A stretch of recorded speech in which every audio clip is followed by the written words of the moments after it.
அன்பு தமிழ் நேயர்களுக்கு நெஞ்சார்ந்த திருக்குறள் வணக்கங்களை இனிதே உரைக்கின்றேன். நான் உங்கள் மூவேந்திர பாண்டியன். நாளொரு திருக்குறள் வரிசையில் இன்றைய தினம் பொருட்பாலில் 45வது அதிகாரமாக உள்ள பெரியாரை துணைக்கோடல் என்ற அதிகார தலைப்பின் கீழ் அமையப்பெற்ற 448வது திருக்குறளை காணப்போகின்றோம். பெரியாரை துணைக்கோடல் என்பதற்கு அறிவில் சிறந்த சான்றோர்களை நற்பாக்கிக் கொள்ளுதல் என்ற பொருளில் இந்த அதிகாரத்தின் தலைப்பு அமையப்பெற்றுள்ளது. இப்பொழுது 448வது திருக்குறளை காண்போம். இடிப்பாரை இல்லாத ஏமரா மன்னன் கெடுப்பார் இலானும் கெடும். இடிப்பாரை இல்லாத ஏமரா மன்னன் கெடுப்பார் இலானும் கெடும். இத்திருக்குறளுக்கான பொருளினை இப்போது காண்போம்.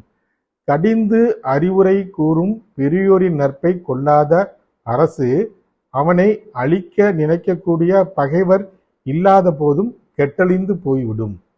மீண்டும் பொருள்.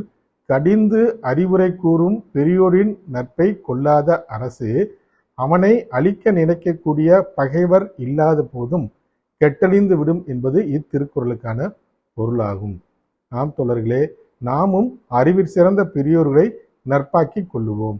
வாழ்க தமிழ், வளர்க தமிழ்நாடு. நன்றி, வணக்கம்.